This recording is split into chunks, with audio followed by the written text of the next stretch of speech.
নমস্কার সবাইকে। আশা করি সবাই ভালো আছেন। 12 তারিখ ছিল আমার কাজিনের জন্মদিন। আমরা সবাই মিলে তাদের বাসায় গিয়েছিলাম। এই যে আমার কাকাতো বোনরা, আমার পিস্তুত ভাইয়ের মেয়েরা সবাই মিলে ঘোরাঘুরি করছি।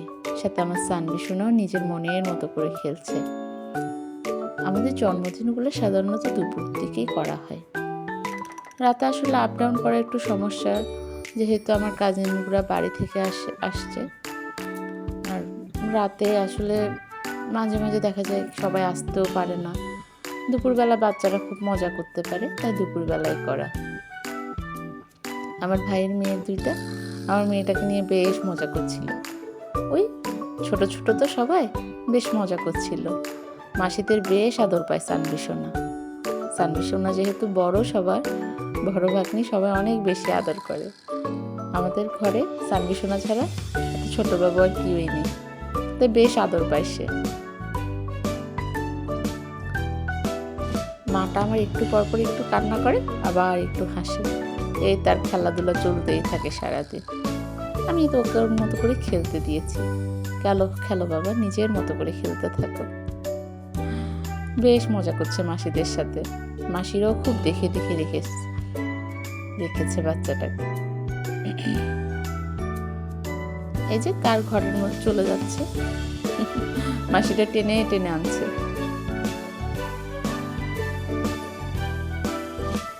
একদম দুষ্টু একটা বুড়ি হয়েছে আমার।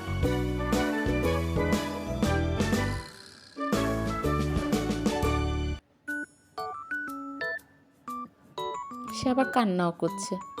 কান্নার কোনো কারণ লাগে না, মন চাইলেই কান্না করতে হয়।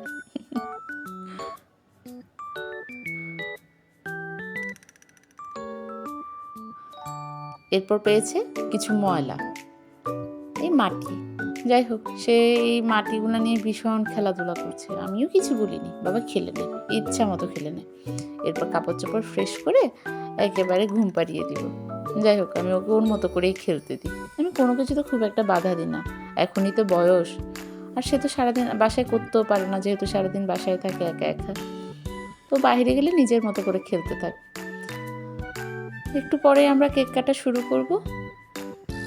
সবাই যেহেতু বাসার দিকে চলে আসবো সন্ধ্যার পরপর, তো সবাই এখন গিয়ে কেক টেক কাটবো।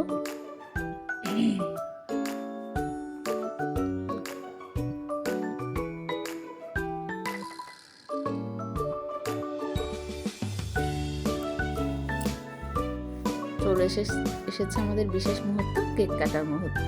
এই তো সবাই মিলে কেক কাটলাম, কেক খেলাম, তারপর বাসার দিকে রওনা দিলাম।